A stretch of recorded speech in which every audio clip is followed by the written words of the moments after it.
should be learning loss. Page 7, paragraph 1, Tracy is misspelled without the E twice, or at least.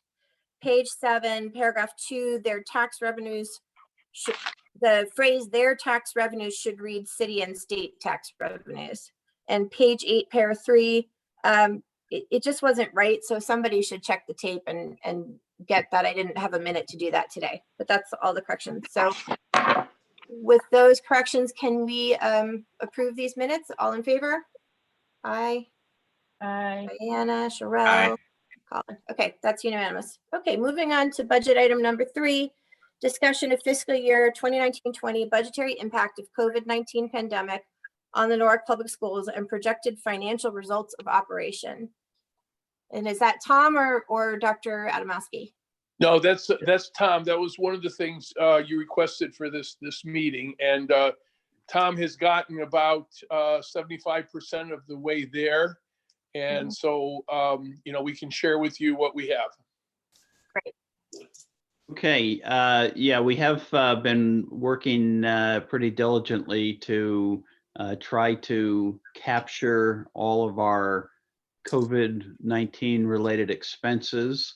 And we shared with you a spreadsheet, which I've put up on the screen here. This is the summary.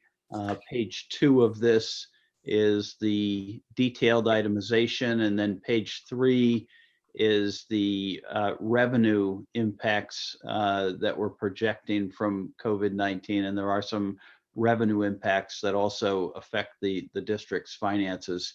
The categories that we've included here this was in part was done to respond to a request for information from the state of Connecticut on what municipalities and school districts were incurring in the way of expenses as a result of COVID-19, and whether or not that will translate into any funding for these items, we're not certain of. We do know, for instance, on the cleaning, the sanitizing service, that is the type of expense that FEMA has indicated that they may, provide coverage for that. That is one of the items that we have asked the city to cover in the city's COVID-19 expense account. And then, so if there were any FEMA reimbursement, that reimbursement in that case would go back to the city, since the expense is being borne by the city. The other categories, they asked for distance learning, and we've got postage expenses and printing expenses that you're aware of there. We also have additional professional development and coaching that the curriculum department indicated that was a high priority that needed to be dealt with as part of the implementation of distance learning this spring.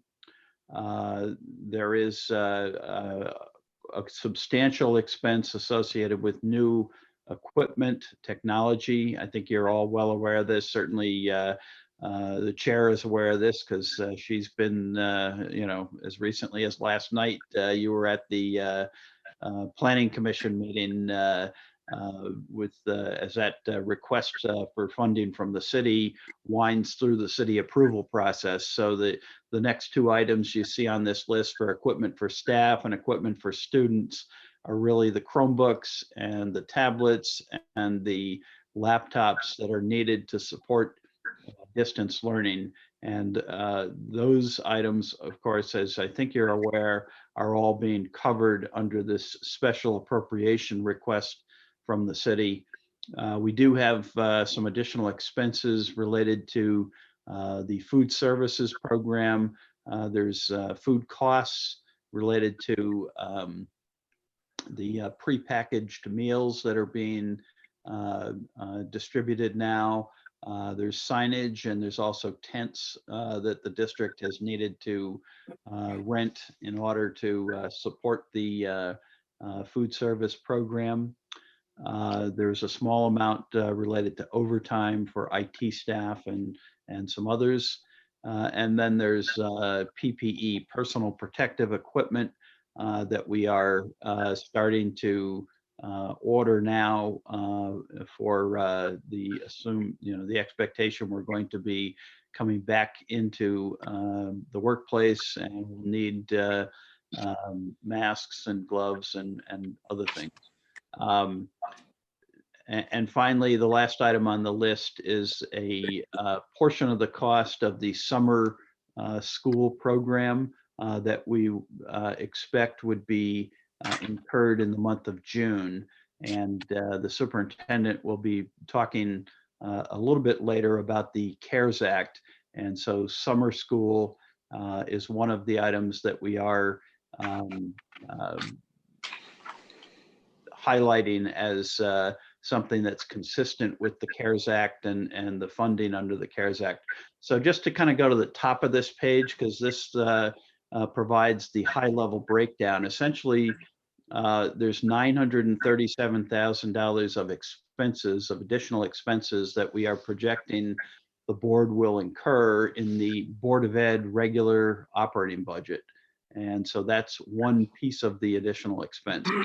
Second piece you see is $2,238,000, which we're listing here as city, and those are the items, the capital items that are being paid for by the city for the laptops and Chromebooks, and also the cleaning, because the cleaning sanitizing service was one of the services that early on the mayor and the superintendent had a discussion about that, and the mayor agreed that the city would pick up those costs. So that includes the cleaning costs. And then the last item is the $561,000, which relates to the summer school, which the expectation is that summer school would likely be an expense, or the expansion of summer school, I should say, would be an expense that would be borne by the CARES Act funding.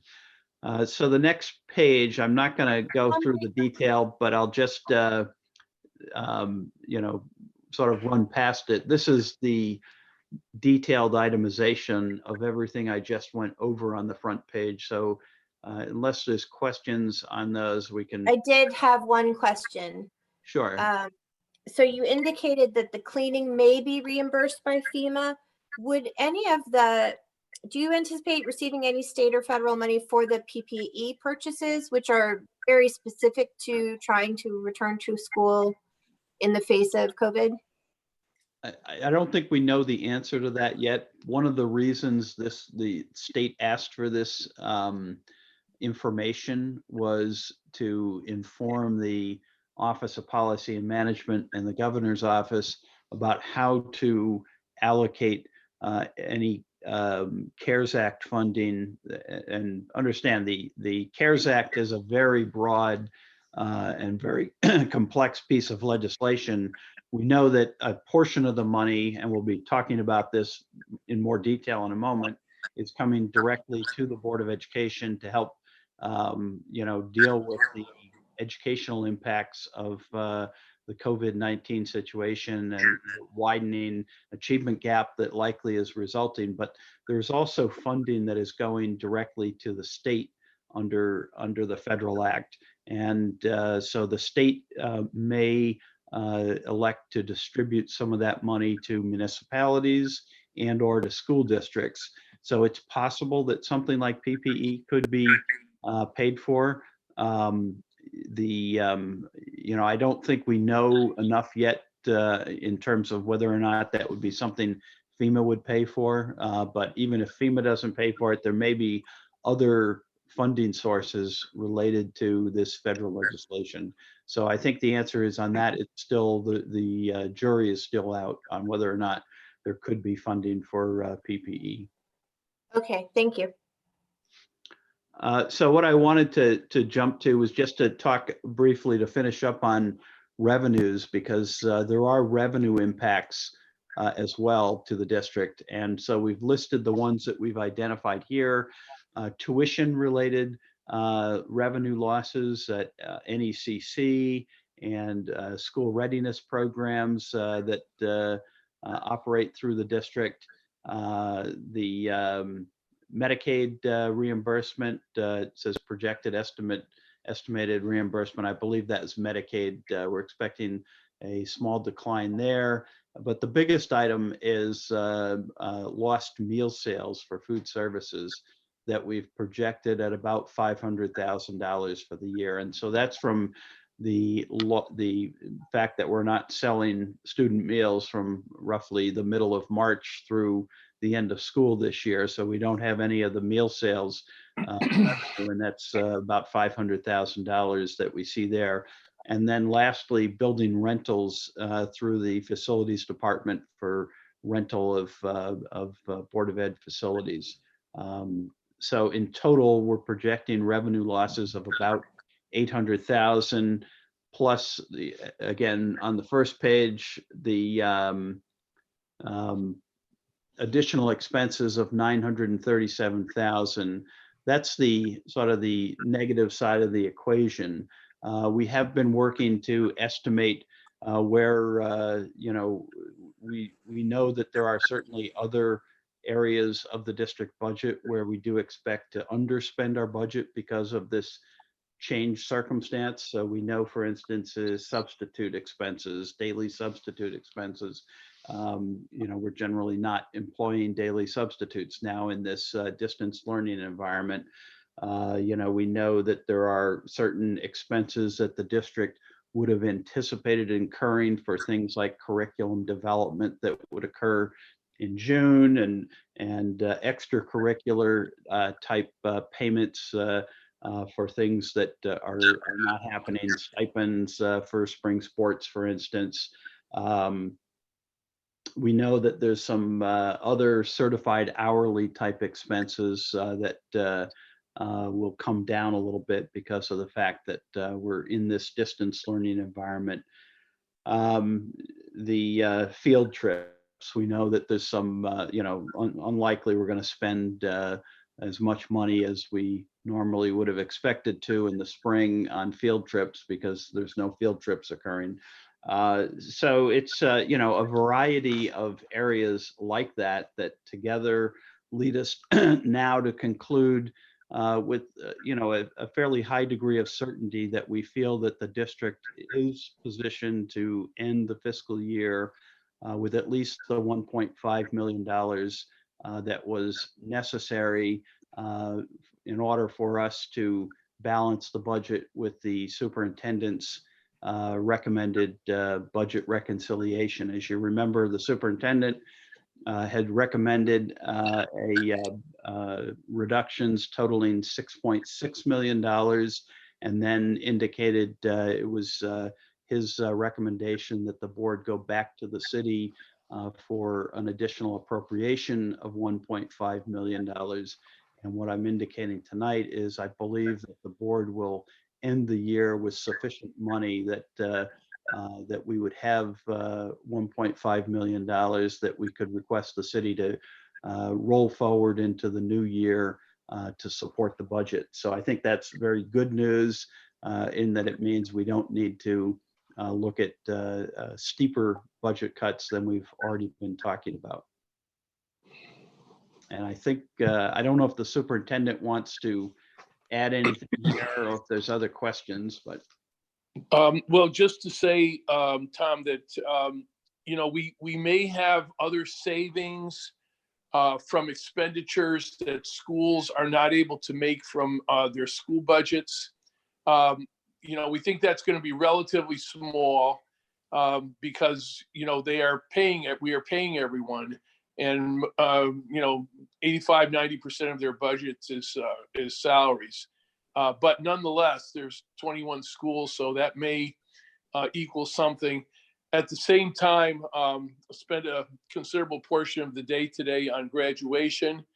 And it appears our graduation expense is going to be much greater than what the schools could handle and normally budget for. So we're going to have some things back and forth, but this will be the main body of it, and we can go plus and minus on this and give you updates as we go along. So I guess I think that would be the committee's request, is that perhaps for the June finance meeting, we could have a tally of these savings so that we are clear on where we're rolling over from and the choices that are being made. I think, at the April committee meeting, we were promised an itemization of both expenses and savings, and we've only received the itemization of expenses. Yeah, I mean, I think the issue is this is a moving target, and it really is a moving target even until, honestly, it's a moving target until we close the books in August, because things, crop up that we weren't aware of. But certainly until you get to June 30th, it's very much a moving target. And, as,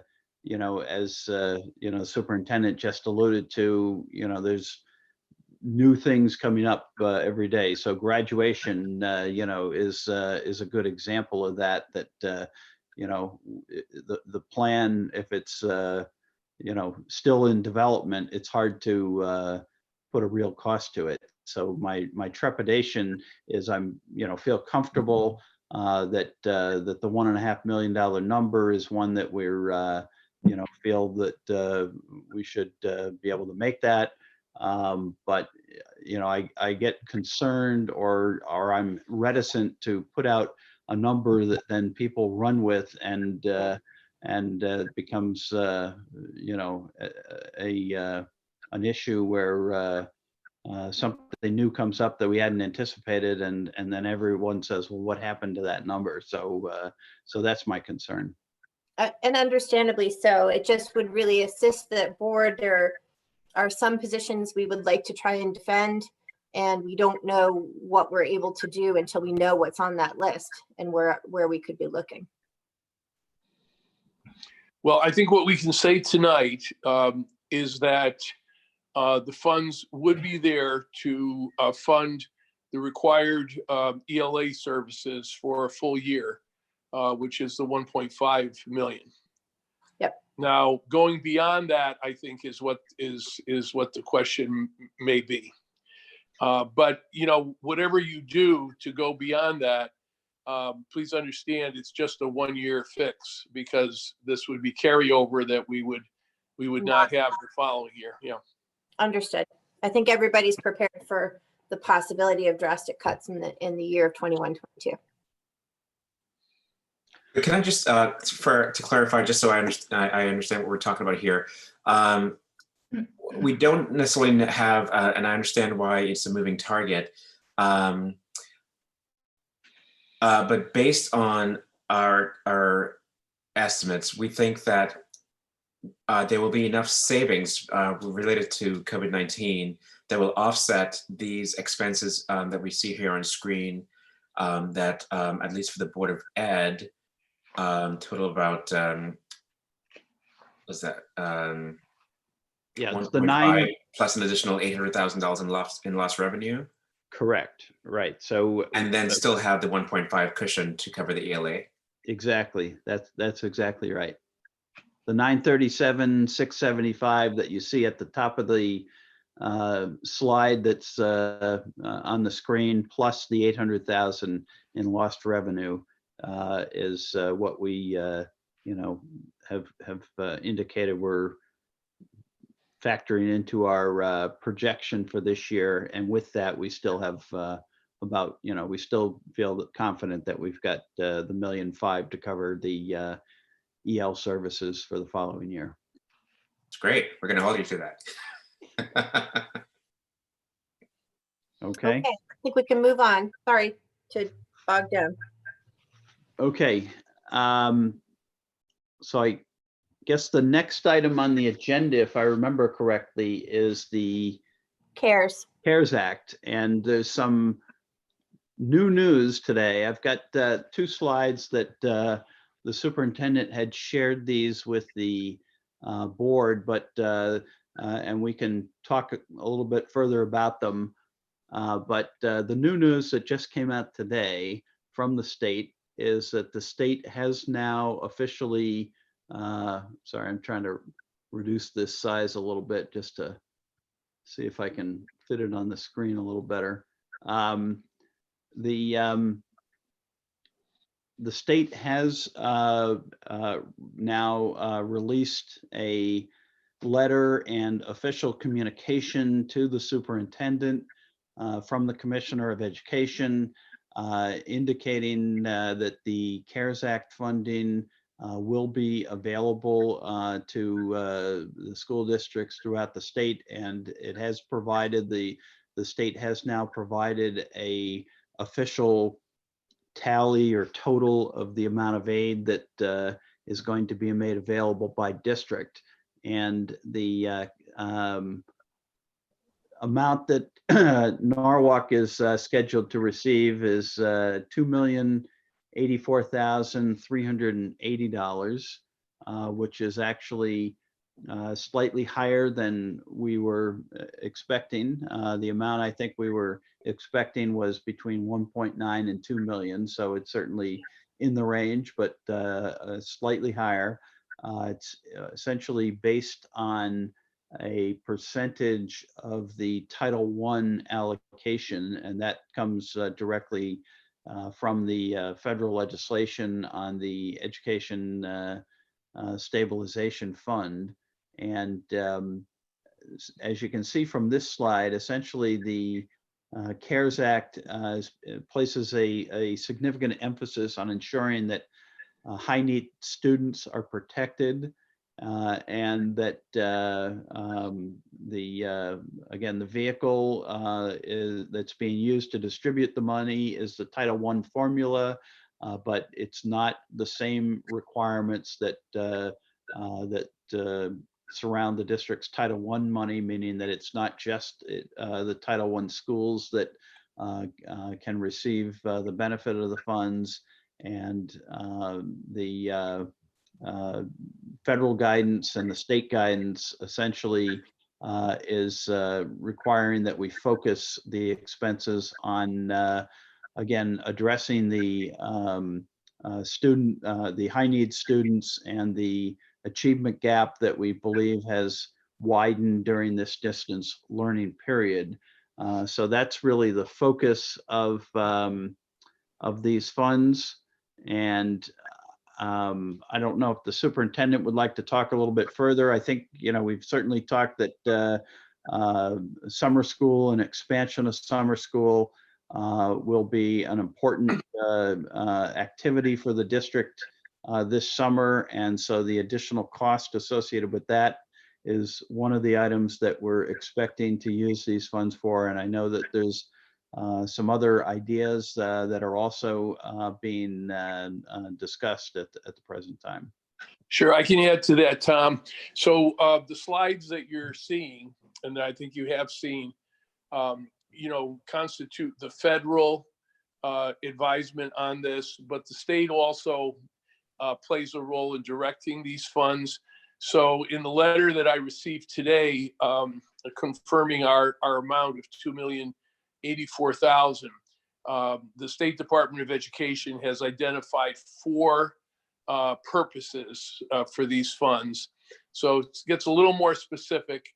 The first is technology, and this is from an equity standpoint, ensuring that all students have technology and have the same technology capacity. And, as you know, this was the focus of our, request to the city for $2.7 million in the Chromebooks, so that for the first time we could be on a one-on-one student to device ratio similar to our suburban neighbors. And if we have any other technology needs, we probably do not at this point, but technology is one of the allowable areas. The second, which is the major thing that Tom has talked about, is closing student learning gaps that have occurred during the COVID-19 period of distance learning. And this includes special ed. So special ed is part of this. When we talk about closing learning gaps, we talk about summer school, extension of the day, extension of the year. I've asked our principals for ideas now that we're giving the Ames web, we can get a pretty good indication of which students have lost the most in terms of widening their gap. So we're soliciting ideas from schools as well as to, if they had a portion of this money, what would be the best use of it in their building. In terms of summer school, it does allow us to expand summer school, and it will allow us to have summer school at the middle school level, despite the cut of grade 6 by the board, or grade 7 by the board, and grade 6 in my recommendations. We will, at least for this summer, have summer school. We expect that there is going to be a tremendous demand for summer school. Some parents may want it at home through synchronous instruction. Others may want their students to come into school. We have been cleared for summer school under certain conditions in schools after June 20th, and ours was not scheduled till the July 6th anyway.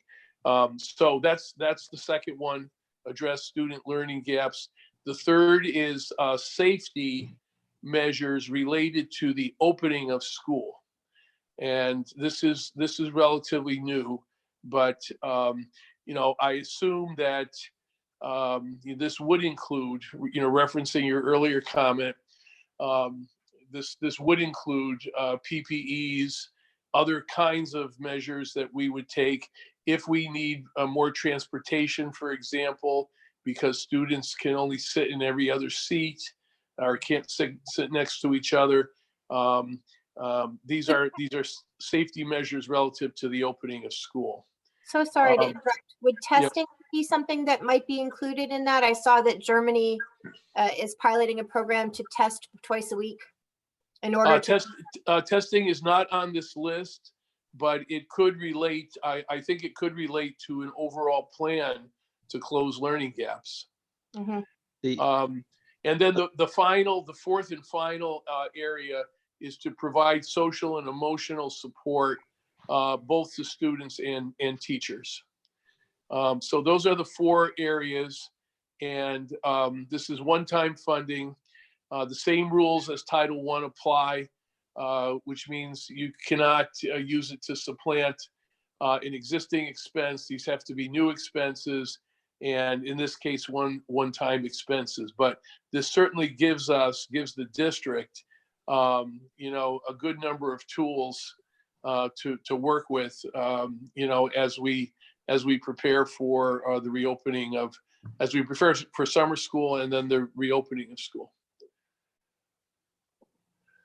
Do you have a thought on when you might be able to present a more concrete breakout of how we want to use the additional 1.5?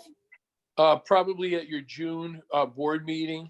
What we're working on now is to try to calculate the additional cost of summer school based upon the assumptions that we're making. And schools are also working on this relative to their Ames web results, which are not in yet, but will be. So we'll have a much better idea in June. We'll also have a better idea in June if we are going to incur any significant expenses in being able to reopen. Okay, thank you. Sorry to interrupt. No, it's okay. And I'm also sorry to interrupt. Would it be possible for us to get like an updated itemization of these expenses and savings as we get more insight into them? You mean that the previous report from Tom? Yes. Yes.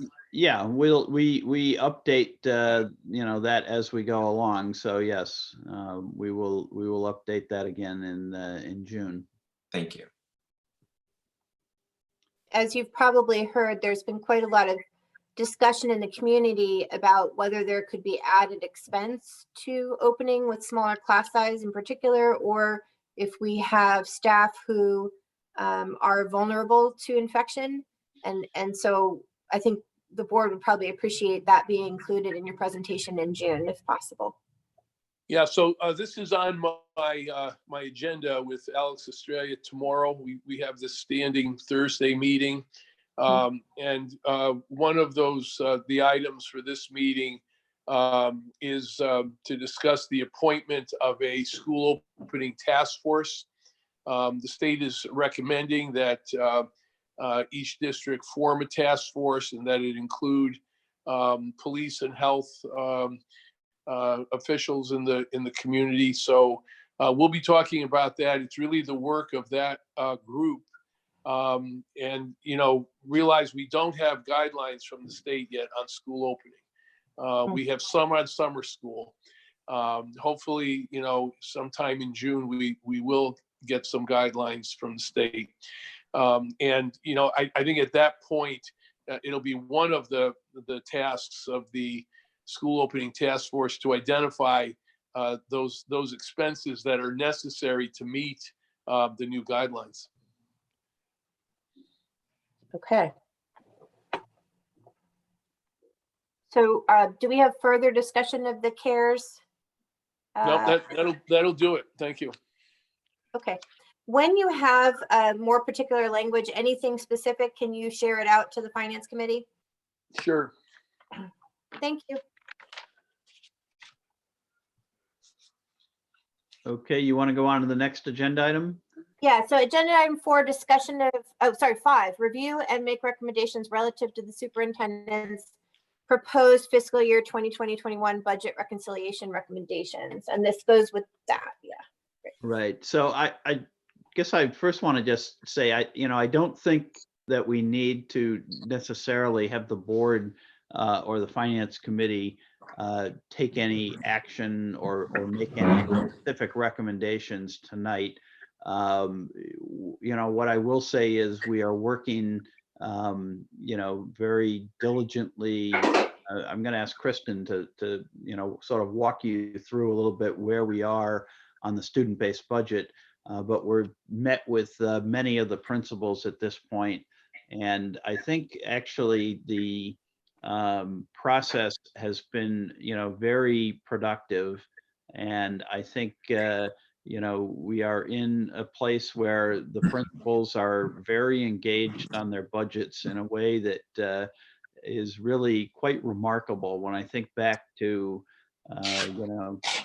3 or 4 years ago, when this was really all a completely foreign task to our school leadership, really, to even understand their budgets and to understand what's in their budgets and what makes up their budgets, and to think and talk and work through the trade-offs that are inherently a part of any budget process. But all of the principals now are really experts, frankly, on their operations and on their budgets. And I've been sitting in on these budget meetings, and I have to say I'm really, really impressed with the work and where our principals now are in terms of being able to talk and work these budget numbers. And so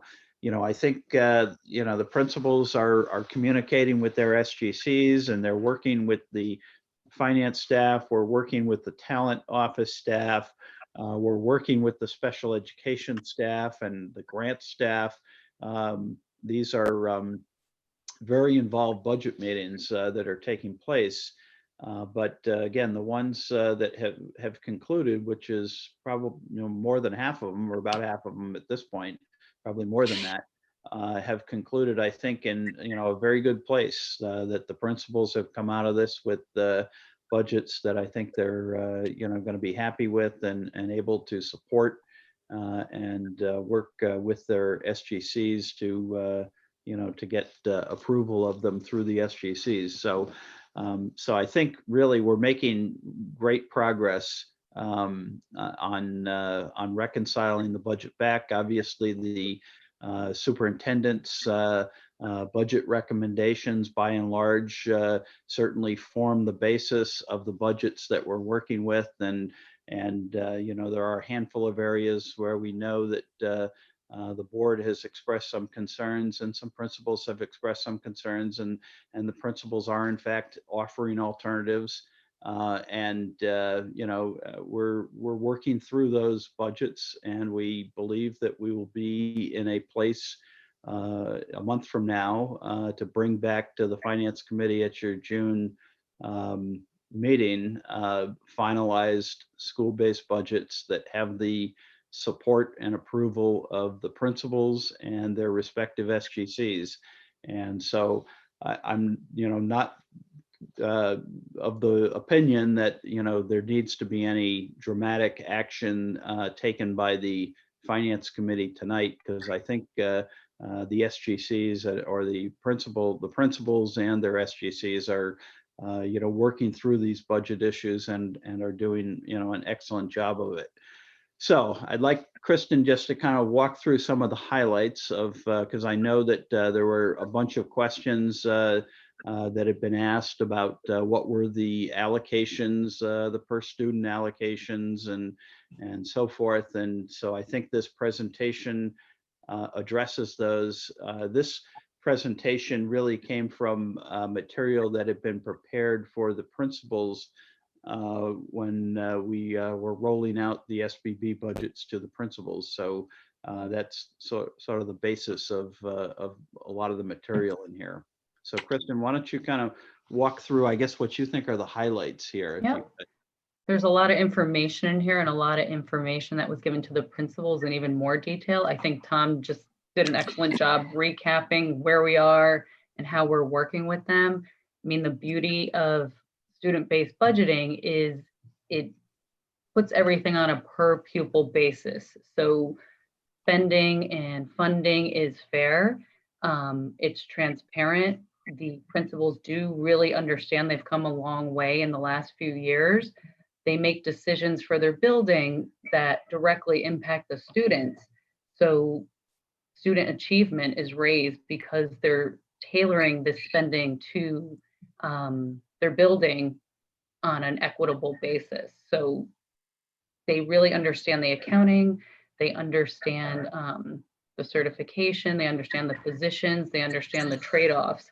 And they've done this for a number of years now, and obviously we have the guidance for them. So I feel confident that they're making the best decisions for their building, and they do have the checks and balances of the SBB meetings as well as their SGCs. So this process is great. We're all working together. Like Tom said, actually Zoom's benefiting us because we have people coming in and out of the meetings. Probably have about 15 people on each meeting discussing every topic, including certification, funding, trade-offs, everything, so people can help and support the principals. And we have pretty robust conversations regarding curriculum, consumables we're using, and other items at the school, as well as FTEs and schedules. So I just wanted to preface it with that as well. And to Tom's point, we're more than 50% done with the meetings. Everything's balanced, tied up, and documented and in the system. So I'm confident now that we potentially have this carryover money of 1.5 million that we will balance the budget as a whole and as a district. So Tom, I don't know if you want to go to the next slide. Oh, I guess I'm in control. Oh, sorry, you're in control. I forgot. It's a role reversal. So this slide, I'm not going to go into a lot of detail. You may have seen some of these before, but basically the bottom line, the proposed cuts are the 6.6 million. The 1.5 million is related to the EL special appropriation request, or in this case, hopefully a $1.5 million carryover, bringing our cuts that we're going to tie up to 8.1 million. And up top, you could see the requested budget of 208 million that we're targeting. Do you want to go to the next slide? So I'm not going to go in detail on this either, because you guys have seen this before. Basically, it's by level: high school, middle school, elementary school, and the cuts that were proposed by the superintendent. You could see off to the side that the per pupil impact of each level is $394 for high school, $228 for middle school, and $99 for elementary. That's what that equates into. Obviously, every school is working to initially target these cuts, and that's how we're building that as a lead scenario. But there are certain schools that are offering up alternatives that may be appropriate for their funding and their school. Dr. Adamowski, do you Yeah. have any words to add as to why the cuts are deeper at the high school level than, I mean, I know at the elementary school and the middle school, we have already made quite a few cuts, but can you give the theory of action behind those choices? Yes, this was due to the fact that over the last several years, we have had far greater increases at the high school level than elementary or middle. There's been very little change at the elementary level, and there's been significant upward change at the high school level. So that was the basic criteria. There were several board members who were advocating that. Our meetings with the city, that made sense as well. So it's just because we've added so much over the years to the high school. I think we've had an addition of about $6 million to the high school over the last several years. Right. And Okay. the other point is that because the enrollment is growing at the high school level, even though there was a adjustment to the per pupil, the total budgets for the high schools are still going to be going up, pretty. Yeah. Thank you, Tom. I left that part out. So That's very helpful to understand the choices. Thank you. So the district budget cuts, I think you've all seen this before as well. I'm not going to go into detail unless anyone has any questions or clarifications needed, but same thing here. There are potentially alternatives that are being worked on for some of these cuts, and our intention is to balance out to the 3.9 million in cuts. okay. So the next slide, if you see on this slide, what this is illustrating is the 1920 approved budget, other levels that we had here. Right in the middle, there's the 2021 recommended budget and what the per pupils were in the enrollment. And then you can see all the way to the right, the highlighted areas, where we are with these recommended budget cuts. That you can see the 394, the 228, and the 99 we just spoke about, getting us down to our revised per pupil of 8597, 8598, and 8722. So just to ground you how those cuts flow into each level and how we come up with our per pupil. Tom, if you want to go to the next slide. So if you can see highlighted to the right, the total per pupil, the question has been asked in certain cases, well, why is the per pupil different by school? It's not, because you could see the 8722 down the bottom for all elementary level, but if you backtrack to the first column, this illustrates that each school is funded at the same level. 8401 is the base per pupil amount for each elementary school.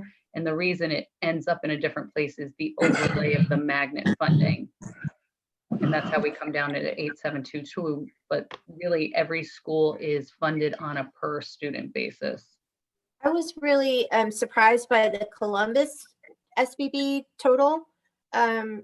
Is that due to the low class sizes and small school subsidy, or what is that exactly? So Tom, if you want to go to the next slide. Yeah. All right. Or actually one more. Sorry, skip this one for a second. Right. You got a whole slide on Columbus. So Columbus has its own slide because it's K through 8. We So saw it and still didn't get it. Okay. So Columbus has most of its enrollment for elementary and a portion of it for middle school. So it's just a weighted average of the overall school per pupil. You could see each line adding up to the 9561, and they get the magnet funds. So they're only getting the magnet funds for K-5, not 6-8? They're getting the magnet. I think it's just the way I illustrated it here. I see. Yeah. It's- Okay. Let's see. Hold on. You did break it down by grade, by by level. I see it. So I don't know if you want to go back So to, Columbus is getting the entire, can you go back to Columbus for a second, Tom? Yeah. Right.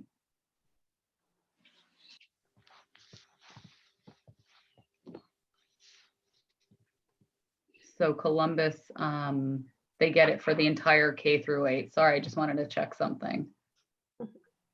It's just illustrated that it's not split out in this particular side, but it can be Understood. shown separately. so just go back for a moment to middle school. You've got the middle school all at the So same. middle school, there's no magnet funding at the middle school level, but you can see each middle school is funded equitably as well with a per pupil of 85.98. Yep. And high school, The high school, the base per pupil here is 83.58. And then Brian McMahon, Norwalk High, and P-Tech have an overlay of the magnet funding. And as we know, CGS receives grant funding. And this is such an interesting slide to me. And I think it might be enhanced by putting in the state funding as a column, just so people understand that. But it really drove home how many special programs we've built at Brian McMahon that are receiving magnet funding.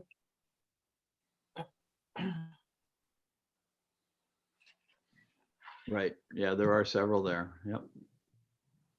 Okay, you do have a FTE comparison chart in here, Kristen.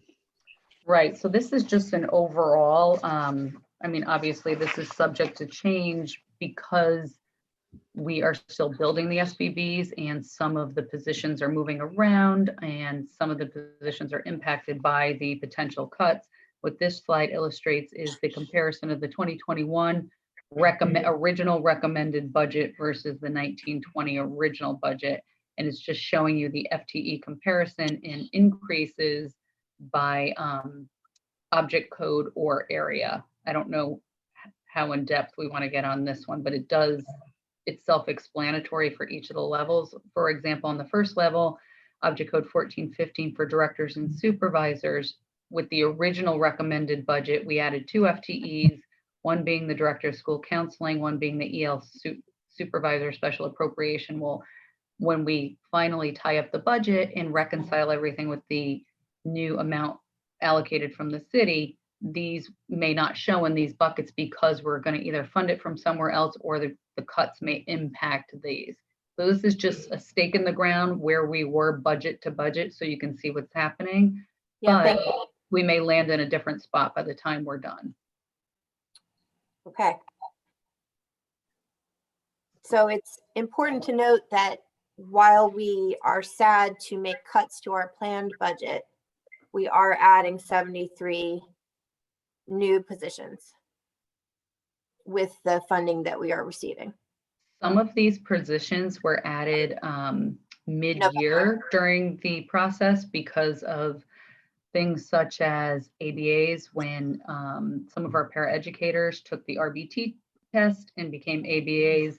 Essentially, this could have impacted the FTE count. So some of it was original budget 2019-20 through mid-year this year. So some of them were happening during the mid-year, and part of these were also due to the special appropriation, the EL special appropriation. Right, a big chunk of them actually were related to EL, the EL special appropriation. And the other thing is, this is the January 2021 budget. So again, it doesn't incorporate the final cuts, but I think the point is our total FTE count will be higher for 2021 than the original budget for 1920, certainly. So Progress. Yes, progress, adding things that we need at the schools, that maybe we've needed for years, and finally we are starting to add pieces of that back in. okay, we've got I guess you've got several enrollment slides. I don't know how much. I wasn't going to go into this in particular at this point. They were there for backup and just to illustrate demonstrate the increase of enrollment at each level. Can I suggest adding a column in June when we That's are, really all I was going to talk about. can I suggest adding a column in June when we go to our final vote with our June 1 final actual? Sure, we can do that. You know, we know the number, as you can see here, the number has been going up pretty substantially, and I think the June 1 number will be up further from, well, certainly we know it's going to be higher than the October 1 numbers. I think we put out, Right. I don't 'Cause it remember the already numbers, is. but yeah, I know it's over that 11.6, I'm sure. So we're probably closing in on the 11.9, I suspect. But we'll have to pull I it. think it would be helpful in our communications to have that part of the final vote materials. Okay, great. So Kristen, you said that was it, or did you want to go? I guess the rest of these are. The rest details is of really all- enrollment in case people had a question or wanted to reference that, any of that. But that's really what I wanted to focus on was the per pupil and where we were with the cuts, and really just saying that the process is fair and equitable, and principals and SGCs really do have a say in the funding, and we do tie it all up. Excuse me, Barbara, I'm going to have to join another meeting at 7. Okay. If you have anything else for me, I will touch base with Tom first thing in the morning and get back to you about that, okay? Okay, thank you so much. I think all we were hoping to ask for was the written submissions from the school governance councils related to their proposed recommendations for their budgets. Okay, yeah, and that's coming along. Hopefully we'll, Christie, when do you anticipate those meetings would be completed where we would have everyone's? Right by the end of the month. I mean, things will be 100% tied out, and we should have all the meetings accomplished by then. All right, so for the committee's June meeting, that should be available, correct? Yep. Okay, we'll look forward to that. Thank you. Thank you.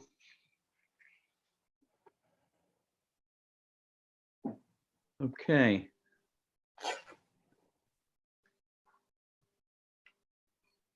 And so just one quick question before we go ahead, and I think Kristen just answered that, but just so I'm clear, I think it's wonderful and great to hear that we're having these really wonderful substantive conversations with the SGCs and school leaders about their SBBs and finding that that common ground.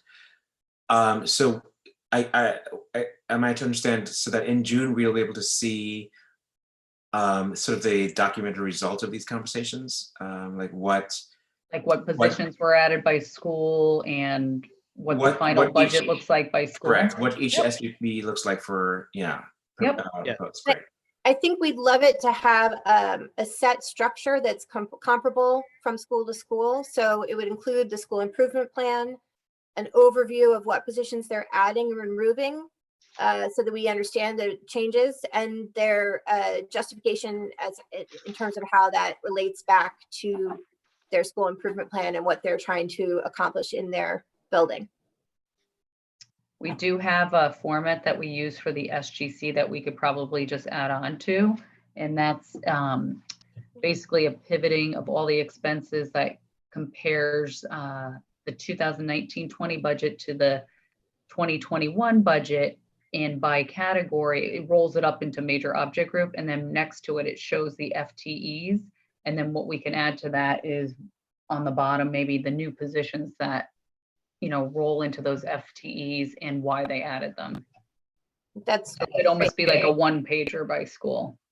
Yeah, and with even a narrative to explain why they did what they did, so that it's not just numbers, we're understanding the choice that they're making, and we're accepting if the choices are not the same building to building, we're accepting any disparity that may arise and observing to see how it plays out in the next year.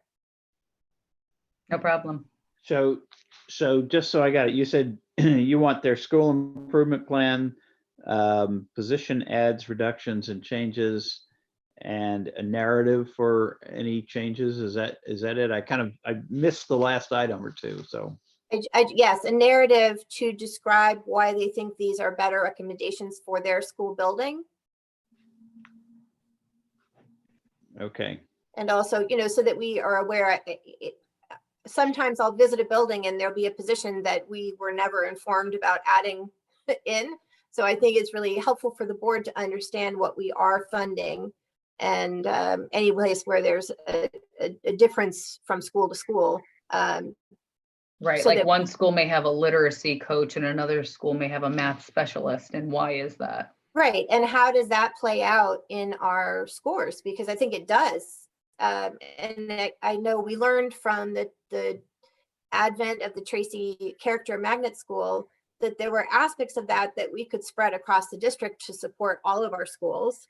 And so every opportunity where we make a different choice is also an opportunity to observe how effective it was and whether we want to consider adopting that in other schools. okay. So we'll, we'll let the principals know they've got more work to do, and so, Sorry to give everybody homework when you're already working too hard. yeah, I mean, the school improvement plans they have, but the narrative, they're going to have to build that to do that. I think that's going to be the principals that are going to have to do that. I don't think we can do that centrally. I think it Right, will we have an idea because we've discussed it with them at the meetings, but they're really just gonna have to recap, a brief recap of, maybe a few sentences to each position, or just in general, how they're working towards their SIP at the school. And I think it will help in terms of preparing for the transition to our new superintendent, that person also understands the thinking of the SGC and what to be watching in response to it. Yep. Okay. We'll communicate that back out to the principals. Thank you. Okay, so are we on to the next item on the agenda? Is that where we're Yeah. at? We are to the budget transfers, and I Oh. did send an email with questions, but I think it was so late you didn't get it. Yeah, we saw it and we're working on it. Can you see did the screen I shared, did it change? No, and you may have to Not yet. stop Okay, and then stop restart. sharing, Yep. resharing, that's what I thought. Okay, Sometimes it gets stuck. yeah, it just doesn't let you do that. So can we do a line by line? Can you present each item? And then board members, please feel free to chime in with questions. Okay, I'm trying to figure out if I can reduce the size of this thing, but looks like it's a little. So Tom, can I ask a question? We initially had a very long list of transfers that was 1.1 million. Is this in addition? Is this other page in addition to that, or is it replacing it? It's replacing it, I believe. Right? It's Nina's still on the call, right? So this. Yes, I am. Yeah, it's just replacing the transfers. We just had a couple of stragglers that needed to be added. So hopefully I put up the right one here. This is the 1.1 million list. Is that the final, Nina? 1,175,000?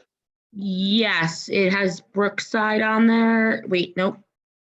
If you scroll up, Well, I can no, go to- Brookside's not on there. Oh, wait, I saw Brookside. Did you? I didn't. Go down, Tom. Go down. What's the Brookside number again? I can't remember. 22. 22. Oh, I thought it was 8. I still haven't got the codes 22. Yeah. memorized. Yep. So this is the revised one. Okay.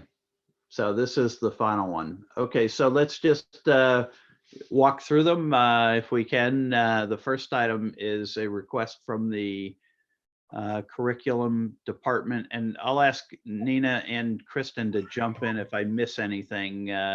So I'll take the first stab here.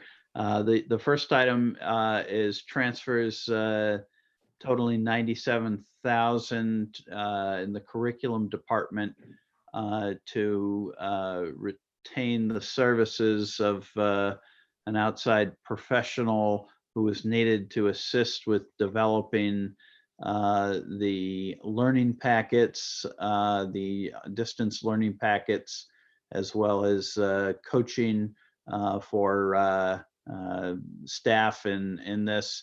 Nina, I think you had the vendors or the coaching module name. Is that correct? Yeah, it's called learner-centered initiatives. It's for supporting teachers and leaders during COVID. It's a module that's going to help them for PD. And is there any chance that that would be reimbursable from the federal money because it's supporting teachers and preventing learning loss?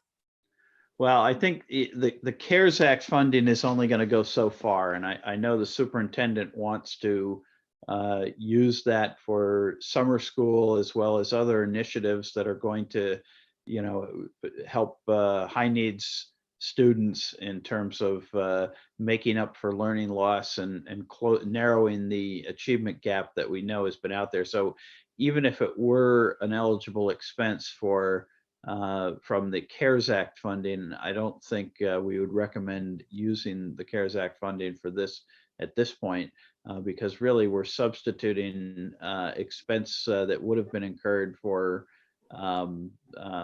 salaries and professional development this spring anyway. Mm-hmm. Correct. Okay. Got it. The next one is Wolf Pit. This is part of the, it's a $20,000 transfer.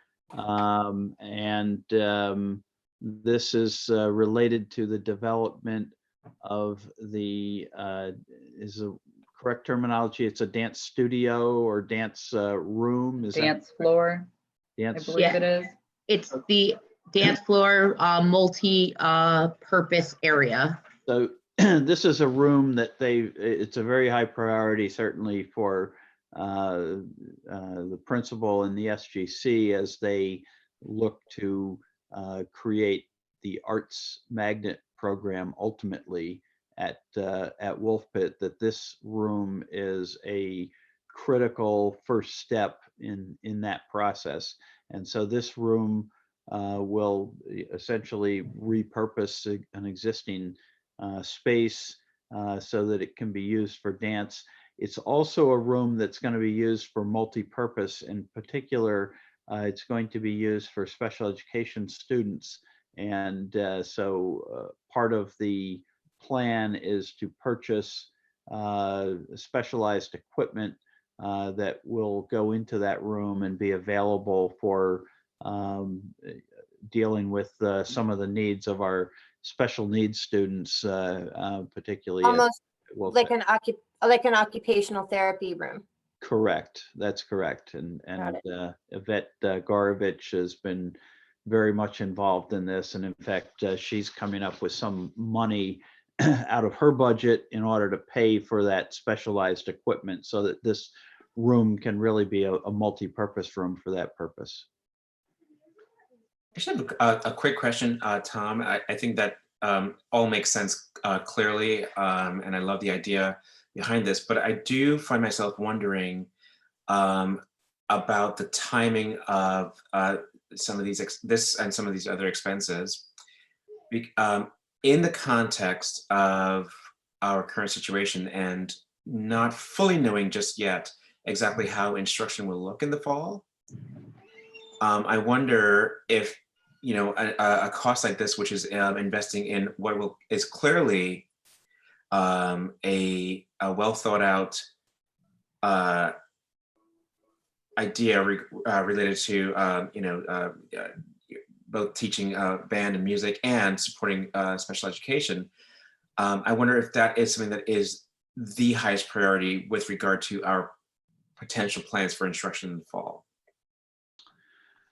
Well, I mean, I think it's really part of a longer range plan to make Wolf Pit a arts focused school, and ultimately the intention is they want to become an arts or the district's art magnets elementary school, which would then feed up through a arts magnet through Nathan Hale and ultimately to Norwalk High School. So it's really part of a much bigger plan to expand the district's choice offerings and to really have an arts focused offering in there.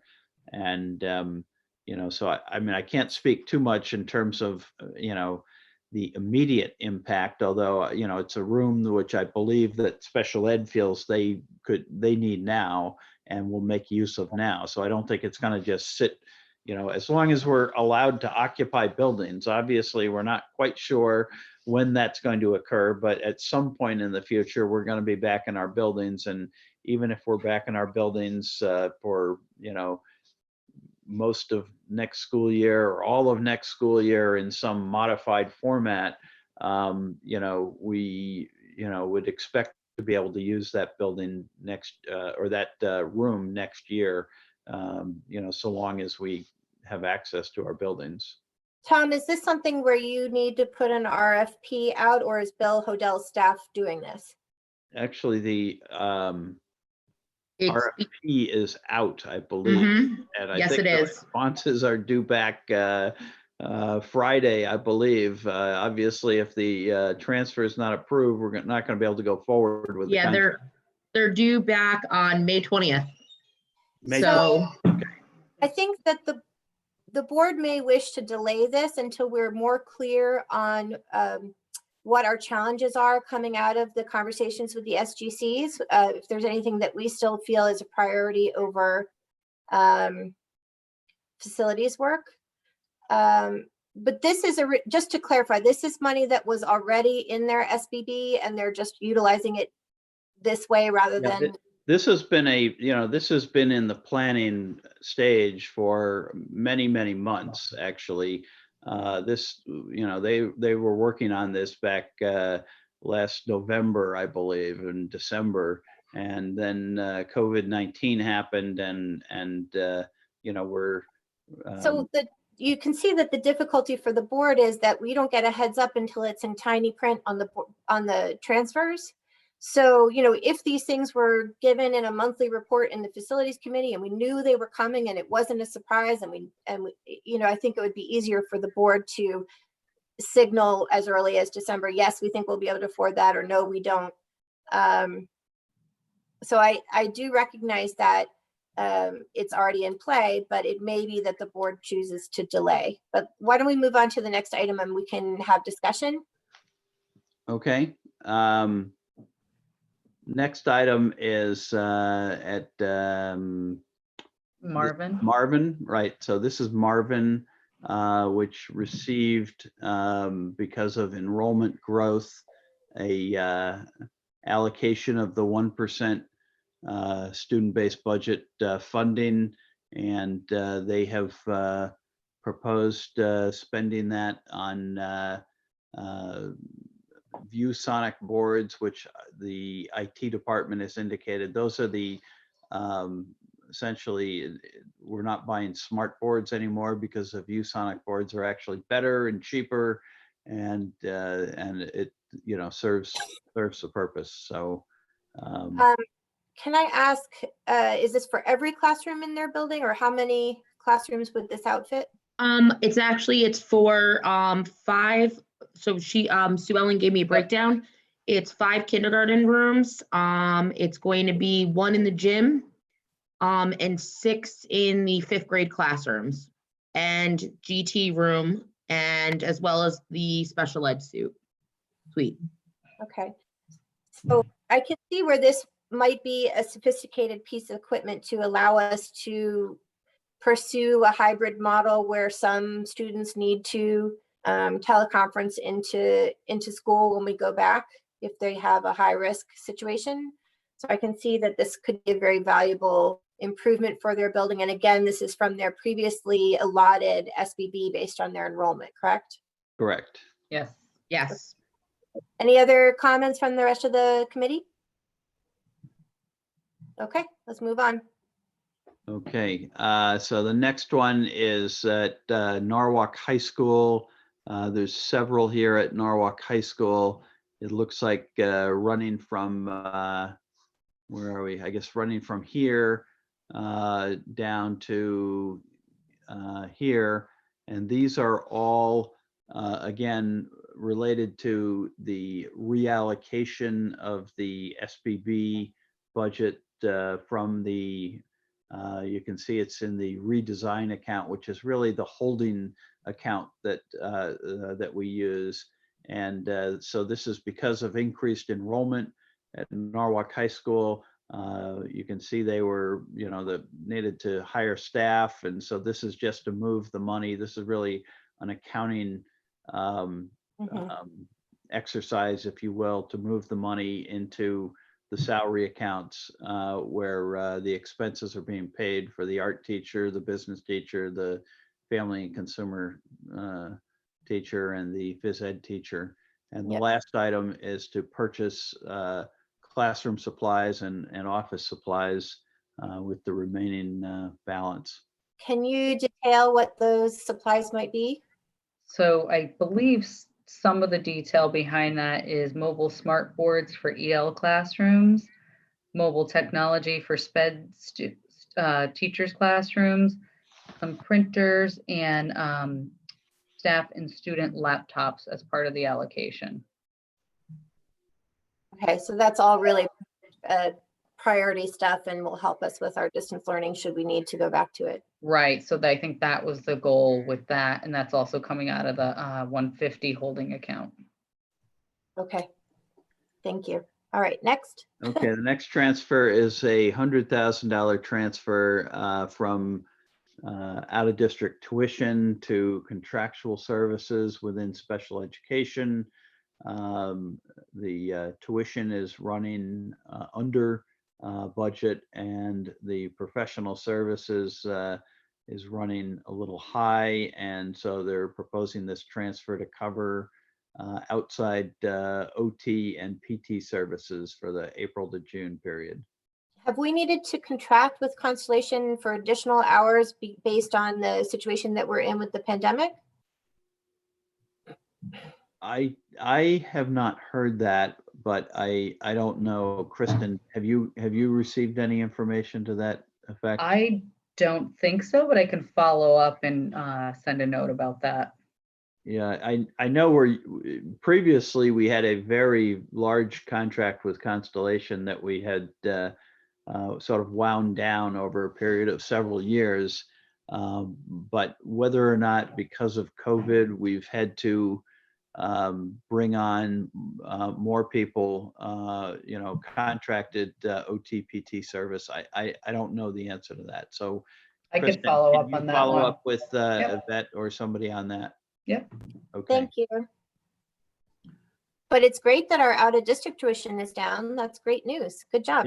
Yep, absolutely. The next one is this is at Norwalk High School again, and reallocating funding from a fringe benefit line to instructional equipment. And I believe the fringe benefit must have been related to a position that didn't get hired or something. Kristen, Right, so you know the when details we on don't that? have fringe benefits, if a long-term sub or 6 teaching periods, especially the 6 teaching periods, which happened at Norwalk High School, we don't pay benefits on that. And initially it is budgeted that way. So that's just benefits we didn't have to pay due to 6 teaching periods. So And it's a you know, reallocation within the student-based budget of Norwalk High School.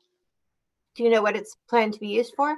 Do you have any details on the instructional equipment either? Yeah, Nina or- there's laptops. They need to provide more laptops. And this goes with the distant learning. Oh, yeah. Okay, this So was. there's more right. laptops that they're going to Ralph, purchase. that jogged, yes, right, because Ralph did go as part of the purchase of teacher laptops.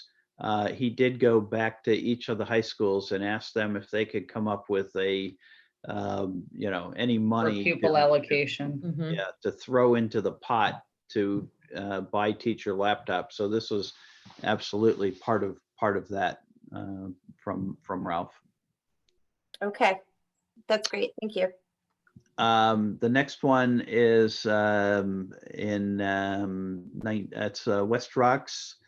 And this is related to their Learning Commons. And it's just moving money from the 730 account to the 739 account so that the purchases can be coded to the correct account. And the West Rocks was one of the other schools that had a increase in enrollment beyond the what was in the budget. It was a fairly sizable increase in enrollment. And so this was another school that received some of the funding from the 1% student-based budget holdback.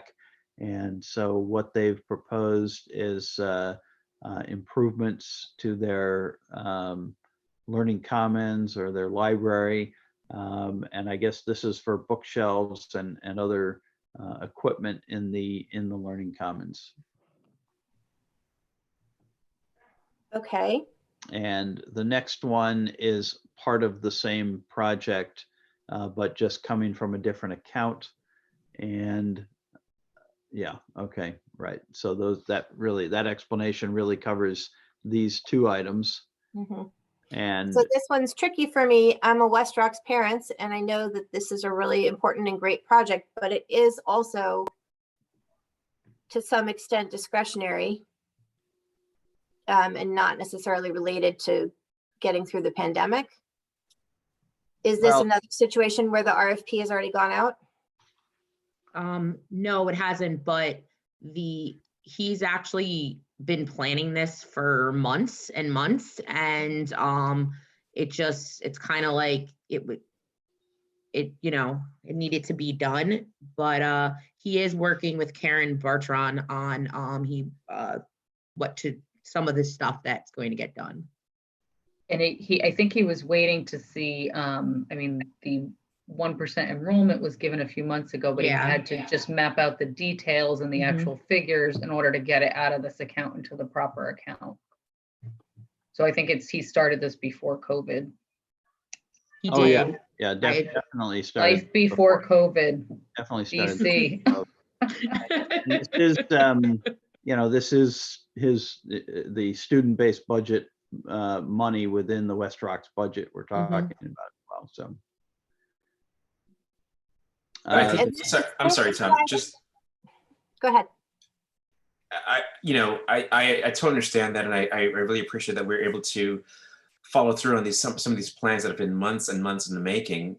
Not to speak for Barbara, but I think one of the questions I have is how much of that should we think about recalibrating in the light of not knowing how much we will need to recalibrate for the fall, right? So for example, I understand we're doing, for example, here at West Rocks, bookshelves and other equipment for the Learning Commons. And perhaps, as Tom said, regardless of how we end up coming back to school in the fall, whether it's, for part of the year or most of the year, we will need to have these spaces ready. So I totally understand that. But there may be other considerations. For example, what kind of furniture is best in an environment where children may need to socially distance more, or that may lend itself more easily to daily sanitization, etc. I'm just saying some of these things are still open questions for me and perhaps for others. So I want to make sure that as we spend this money, we're understanding that we may need to spend more. Yeah, and I think, go ahead, Barbara. I think, when the board committed to SBB and the ability to use SBB, that you're able to scrimp and save and squeeze out so that you can improve your school building, that is a social compact that the board entered with these buildings. And in the absence of this kind of catastrophic event, that would absolutely be the most appropriate thing to continue with. I think what the board is struggling with is that in the absence of a list of savings and understanding if we've really scraped every possible savings. We feel that we may need wiggle room because we're very clear that the city, we may not be able to keep going back to the city and requesting help in the fall or onwards. So we need to be cognizant of retaining as much savings as we can to prepare for what could be a very difficult model to deliver in the fall. I think that's what the board is grappling with here, is we understand that we've given our word and circumstances have changed drastically. Yeah. I mean, I understand all those things. I mean, at this point, though, these are, monies that we had expected to spend this year. They were in the budget this year. This is what, the school has indicated, the schools have indicated are their, desired uses of these funds. If we don't go forward with the project this year, then it would, presumably come back in the form of, or it would land, if you will, in the end of year funds that close out to the city at the end of the year. And then, what happens after that, who knows? So I don't think it's inappropriate to go forward with, a capital project, or, I mean, this isn't really a capital project, but an improvement a school improvement that the school is, planning for and budgeted for and wants to go forward with. So, I do think, to Colin's point, generally the direction even before COVID-19 was that they were looking for movable furniture and movable bookshelves and so on, so that rooms can be reconfigured to meet changing needs and changing requirements. So I do think from the standpoint of if we need to socially distance students and we need to move things around, that this would be consistent with, with that requirement as well, because that is the direction generally. Again, before COVID-19, we're talking about movable furniture and so forth. So. Okay, moving on the list. Okay, moving on, we've got a STEAM teacher, and this looks like 32. Is that Fox Run? Jefferson. Jefferson. Okay. This is just an accounting adjustment that we needed to move some money to cover. Okay, this is going from an aid account to a teacher account because Yeah. it's teacher and not an aid. So this is just an accounting issue. It's an object code change. Yeah. Right. And the next one is 49, which is Wolf Pit, I believe. Yep. And They're basically just reallocating, basically just combining their accounts to purchase their supplies that they usually do purchase in March. But because of COVID-19 and all the stuff that we've been doing, they just haven't gotten to doing that. So they decided to just kind of consolidate and purchase supplies that they gave out already to students that now they are on nothing in their schools at the moment. They had to, before this happened, we had to purchase crayons and pencils and stuff to send home to kids, and now there is nothing. So they want to kind of just get some supplies going back into the school. Okay. So, yeah. yeah, so I think that's relatively minor. The next one, Brookside Purchase Instructional Supplies. It looks like it's a similar kind of thing going Same on. I think thing. they're just simply trying to replenish some supplies that have been used up until this point.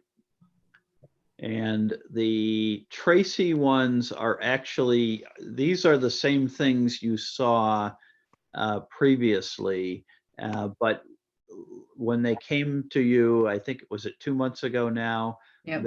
They were put into a repair and maintenance account. You remember we had a pretty extensive discussion about facilities and whether or not the funding should be used for facilities. And I think I followed up with an email to you that had a more itemized breakdown of how the money was going to be spent. And in looking at that, we determined essentially that putting all of those funds into the 430 account was not actually the correct account, because they were various different types of items. There was some instructional equipment, there was some instructional supplies, and so on. So the items, I think this 44,000 and the 45,000, and I believe this 39,000 all fall into that category. It's really just a reallocation of the previous transfer that you saw a couple of months ago. Can I ask a question? So Tracy seems to have a great deal of money. I know they had an enrollment increase. Was it significant? Like 100 kids or? They did have a pretty significant enrollment increase. The transfer the last time that you saw that was for these items was coming from the 150 account, which is what we're Right. calling the redesign account, or that's really the holding account. So we said, well, you can't spend it out of the holding account. And originally, the way it came through, we thought it really was facility items, which is why it got coded to the 430 account. After we looked at it more closely, we realized, no, it needed to go to these other accounts. So this is not a, they don't have twice as much money there, but they did have, I don't know whether, Kristen, are you looking up the? Yeah, I was just looking up the presentation. Yeah. And the reason why we need to code these to the correct account is when we do our EFS report, we should really be coding these in the right accounts. And sometimes people get a little confused with certain accounts, but these are definitely the ones that we should have put in originally. I have had that occur multiple times in my professional career where I've just put the wrong code in, and it's very annoying. So thank you for cleaning that up. And Just so you know, Tracy had, so the 1% enrollment, they had 32 student increase. Actual enrollment 10/1/19 was 435. In the demographer's projection, it was 403, so 32 students, and that's what was driving this extra money. 32 times like 8,100-ish. Well, they don't, it's like 50 cents on the dollar, so half of that, right? Like 125. Okay, so this adds up. Okay, got it. Thank you. Yep. Okay. The magnet supplies for the theme, 36,000. That looks like a very precise number. I don't know. Have you got any more detail on that, Kristen? Yes, or Nina? I do. It's basically, this follows the theme program that Tracy has there. It's student journals and character journals and different materials for the poster marker materials, and they also get to create posters and other stuff like that. And this follows their magnet program that they are, the theme program. So again, with COVID-19, she's also replenishing some of the stuff that did also end up going home, and where we need to replace a little bit. So Okay. Okay, so the next one is related to the facilities department, and this is for to cover the last couple of months of outsourced custodial expenses. At the point the budget was adopted, we did not have the vacancies to support contracting out an additional school, but we were able to actually, I think in August, we determined that we could contract out Roten. And so we went forward with contracting out Roten. And this is really just the budget adjustment necessary to put the funding in the correct account to pay for those services. And what was the account? Tell me more about the account that it came from.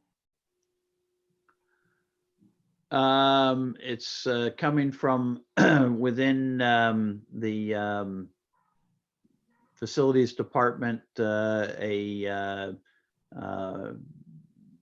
technical services account, which was we had originally had money in there for additional outside services to support the facilities department, that had not happened yet. And so there was money there.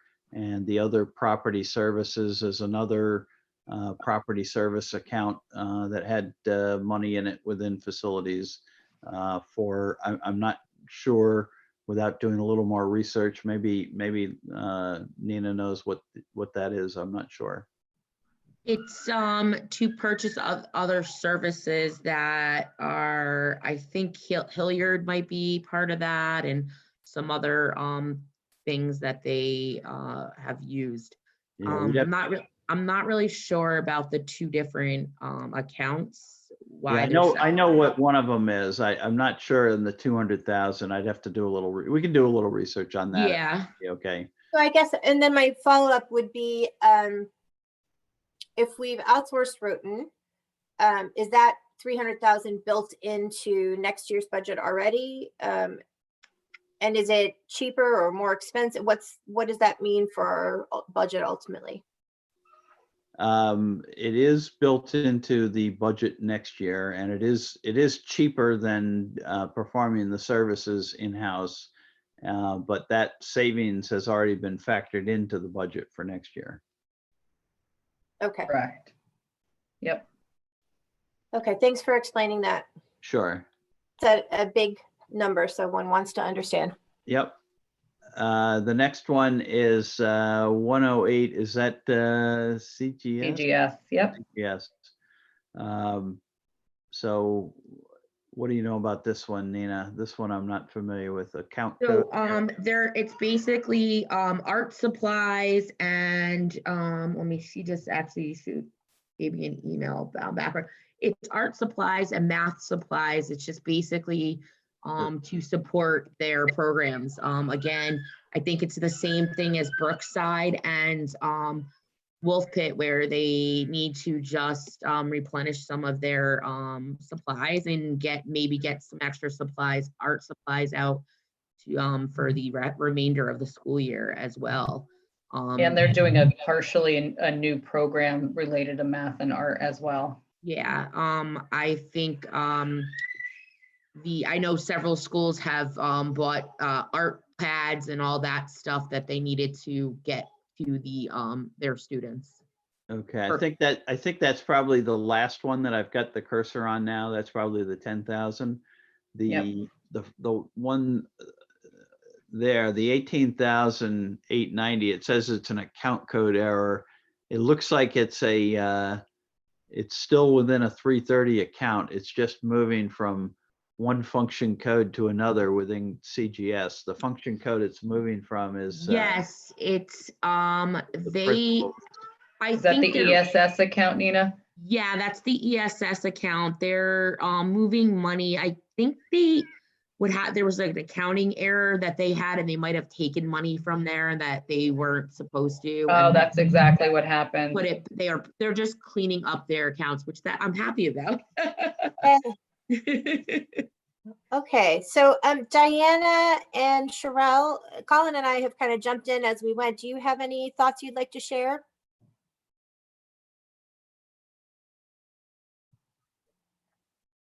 Bueller? I couldn't find. Would we be able to? Sorry, I had to unmute myself. Okay, Diana and then Sherelle. Would you be able to highlight the ones that they've been working on for months and months and months, and I just lost my train of thought. I'll think of it. Okay, Sherelle? So basically, everything was pretty straightforward. Your questions were great, Colin and Barbara. I just want to make sure that we're not, and for lack of a better word, doing frivolous spending, especially in this time, and that do we have an account of the COVID savings? No, that was not provided to us. Okay, is that something that we can get so we know like what we're working with as far as savings? Well, as we talked about earlier in the meeting, we've gone through and looked at where we have savings and have concluded that we have sufficient savings to cover the 937,000 of extra COVID expenses that were not anticipated, plus the 800,000 of revenue loss. And then on top of that, we now feel that we've got, we feel comfortable and confident that we have 1.5 million of savings that we would be able to request the city to carry forward to For the ELL? Yeah, for the ELL services. Oh, well. No, I understood that, but I'm just wondering, can we see it? I'm a very visual person, so sometimes I need to see like where the savings were and then where were the expenses. Is that something that we can tangibly see?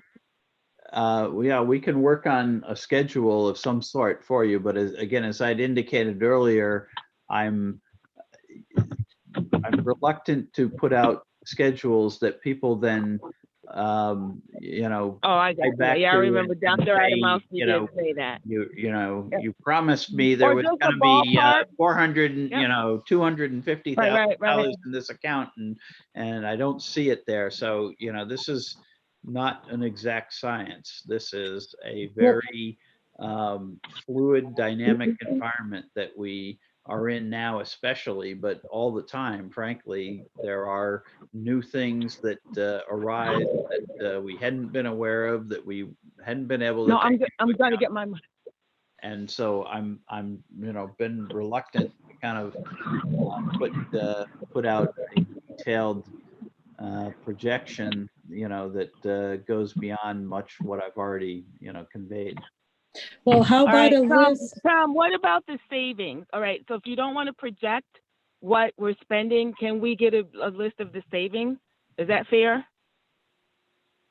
I think Dr. Adamowski agreed to provide something along these lines for our June meeting Okay. with more concrete information. And Gotcha, okay. that would, and I think what you're getting at, Sherelle, and I really feel you on this because I feel similarly, it is hard for us to approve additional expenditures that aren't crucial when we don't yet know whether we'll be able to protect the positions that we want to protect in June. And I think we have to rely on this process that we're hoping to do to have the SGCs communicate to us, and the board will then digest that information and decide if we can live with the choices they recommend or if we need to find further savings somewhere. And so some of these things could be something we could approve in June when we are confident that we have preserved as much rollover as possible to protect the things that we value. Yeah, I understand what your concern is. I understand what you're trying to do, but we are going to run out of time. Is what's going to be the problem, is that we're not going to have time to go through a bid process and get things awarded before June 30th hits. And once June 30th hits, we're done. We can't issue purchase orders on the old fiscal year after June 30th. And frankly, we have a cutoff in early June because it takes time to process all these things, especially while we're working remotely. It's doubly difficult to do these things. So I do have a serious concern about our ability to execute on some of these projects, like whether you're talking the West Rocks Learning Commons or the work at Tracy or what was the other one that we talked about? The dance and sped floor. The dance floor at Wolf Pit.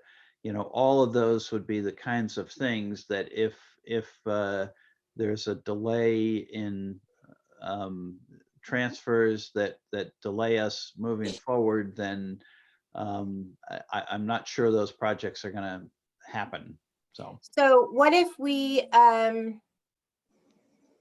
there's two options. We can move them forward to the board and remove things from the floor at the board meeting, or we could delay and have a special meeting once we've received the SGC communications in the first week of June. What does the committee think about these options? I like the special meeting once we know what the SGCs have.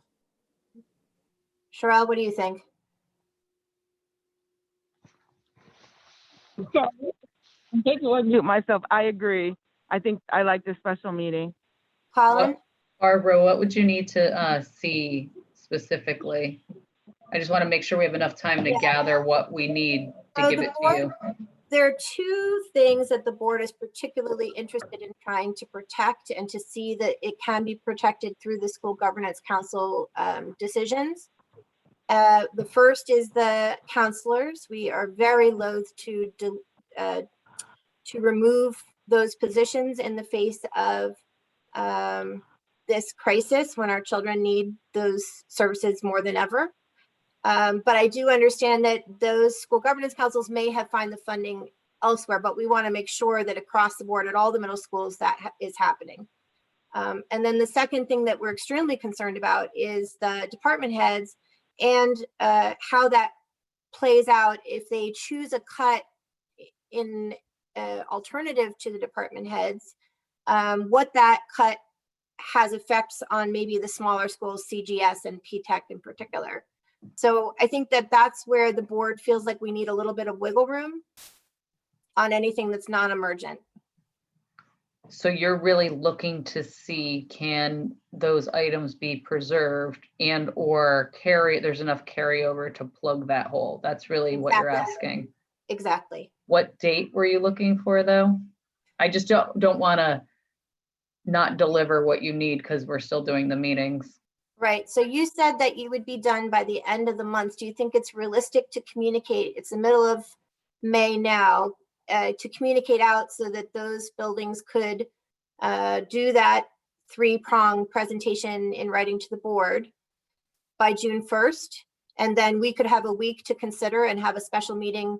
That may be cutting it a little tight just because they don't know about the 3-prong yet. And so what's the counter offer? I'd like to assist them, and I'm literally in meetings till the end of the month, back-to-back meetings. Tom's been in those meetings. They're pretty, yeah. A lot of people are involved in their.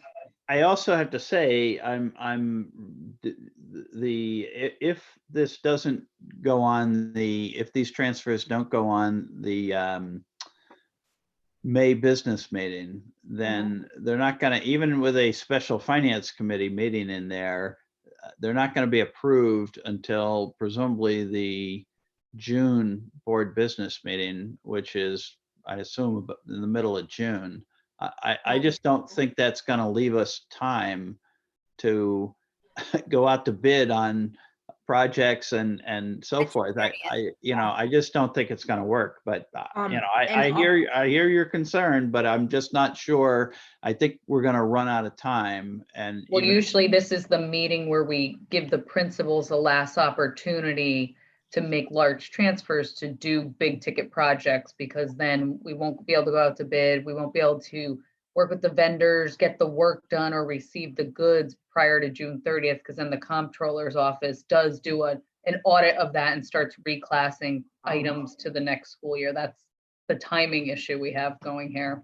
So sorry, go ahead. The other part is in the furniture world, we're late actually, so we're gonna try to, Karen Bartron's gonna work her magic, to try to do some of the stuff that was planned. But if we wait any longer, we will definitely lose that window. We will not even make it to that window. Which means that it wouldn't be ready for the beginning of school. Yeah, I wouldn't. think what it means is No, June 30th. money is gone June 30th. It's back to the city. I think what it means is these funds will not be expended by the district. No. And we'll return them to the city. Yeah. And Right, and I think our conversation with the city ongoingly is regarding how much funding will be allowed to carry over. I'm willing to move this to the full board for a full board discussion about this, if that's what the committee favors. But it's actually, it's really only 130,000 that we're still having consideration about, but that's a counselor. So it's not insignificant to us. Kristen, in your meetings with the middle schools, do you think that all of them will have saved their counselors? I haven't gotten that far. I'm thinking it's leading towards that, but I don't want to speak prematurely because we haven't done the middle school meetings yet. When are they happen before the business meeting this month? Well, the business meetings, what's the date? The 19th? next week. Next Tuesday. No, not all of them will be done. I mean, you've had some discussions with middle school principals. Yeah, I haven't. But not, we haven't tied up the budgets yet. No, I hate putting, like Tom's saying, I hate saying something publicly until it's done and I see that it's completely balanced. I hate prematurely saying that. It's looking like it's moving towards that direction, but I just would feel better if I had the actual meeting. So we, as a committee, could forward this to the full board for discussion and then remove from the floor if there was a strong feeling amongst the full board that we need to wait in some way. But again, it's in the scheme of a $1.1 million transfer, 130 is not a huge amount. Colin, what do you say? Yeah, I think I am fine with these numbers, advancing these forward. It, like you said, in the greater scheme, it's certainly doable.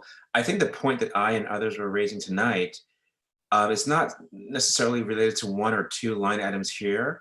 It's to a broader sort of cultural thinking about how we think about instruction in the fall. I'm raising it literally as a question to make sure that we are understanding that some of these priorities that have been priorities for several months, I get it, like we've been working towards them, may be moot, may be completely changed depending on what happens. And I just want us to be really cognizant and responsive to that. That's literally my point about this. Yeah, I mean, hindsight is 2020. So would we have spent 600,000 to clean the buildings if we had known we'd be out so long and the germs would have died by the time we wanted to use them again? So it's very hard to look in a crystal ball and know what the right thing to do is here. But I agree.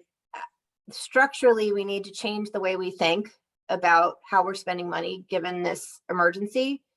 And we need to have, I go back to the structure that the policy committee uses. So they have a 3-month rollout on new policies, a first read, a second read, and then we move to approve something. And this is the second time that I've been super surprised by things that apparently have been in the works for a while and the board was completely unaware of. So I think if we could build a structure that was more transparent and we could see those costs coming down the pipeline, it would be a less lengthy conversation for us all at this May meeting. Yeah, I mean, I hear what you're saying, but we have SGCs for a reason. We have SGCs and principals for a reason. And there are, these are not necessarily board policy issues that we're talking about. There are, obviously, the board has a financial oversight responsibility and the board has to approve transfers. But there are lots of things going on in all of our schools every single day that don't necessarily rise to the level of being, a board policy issue. And so some of these, I would argue, fall into that category. A school is looking to make some improvements to their building and to improve some the learning commons, or they need supplies, or they need some equipment. These are all normal, regular things that happen throughout the course of the year in the school building. And it so happens that, in this case, they need to transfer some money from one place in their budget to another place in their budget. And so it's coming to you because the board policy says any transfer over $10,000 comes to the board for approval. But ordinarily the board would not necessarily be involved in every decision about, are we buying, 12 chairs for this classroom or whatever. So, but Tom, I think the operative word that you used is ordinarily. We are definitely not in ordinary times, and the board is very cognizant of that. And I think the community is very cognizant of that. And our stakeholders are relying on us as the finance committee to be careful and cognizant about saving now if it might help us in the future. So does anyone want to move the budget transfers as they stand now, with the knowledge that we could amend if we feel we need to on Tuesday? I'll make that motion. I'm comfortable with that, Barbara. I Okay. second. Colin moves, Sherelle Harris seconds. Can we have a vote, please? Aye. Aye. Aye. Okay, so that's unanimous with much discussion, and we appreciate the patience with which you addressed our questions and concerns. I think we would have fewer questions and concerns if we knew more about the SBB process. That's really the big question mark for the entire board, I think. I can talk about it for days and hours. I live it and breathe it 12 hours a day. So no, seriously, I can answer any questions regarding SBB. Great. Sherelle, did you have something? No, ma'am, I'm okay. Okay, Thank so let's you. move on to item 7, the financial report for April. Yeah, we distributed the financial report, and honestly have not had a chance to prepare any kind of a real review based on the discussion we've already had. We've told you that we believe there's some areas where we expect there'll be some savings, and we've talked about those areas. Obviously, we're not projecting that there's a deficit situation, which would be more concerning, obviously. I don't know, Kristen, did you have anything else you wanted to add on the financial report at this point? So To your point, Tom, I didn't dig in too far, but if you look at some of the accounts, like on page 2. Hold on, we never Oh, received sure. it. It's not in the backup materials that we received. It went with the original agenda that went out on Friday. Okay, actually. I think did Maura send it, Yeah, or it was it was with posted? it was with the agenda that went out from Maura on Friday, so I didn't I apologize, that's my resend it with the additional backup, just figuring that was enough backup to try to, I was a little fearful of, overloading you with too much backup. Mm-hmm.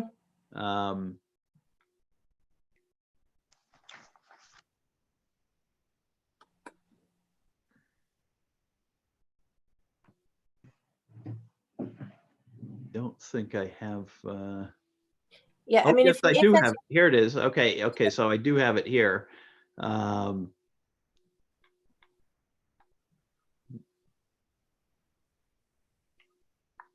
Looks like.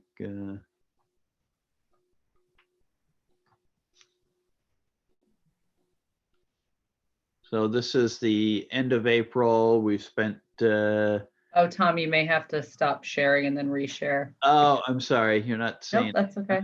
Okay.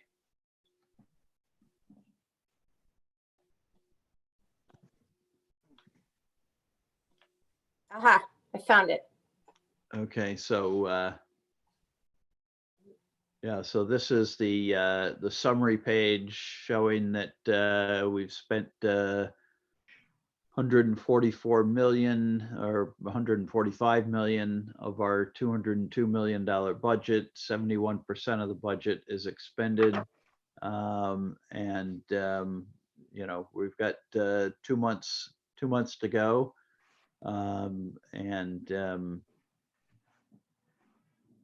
Again, I think, you know, at this point, the projection is that we're not, you know, obviously projecting any deficit. And in fact, we'd expect to turn back some money.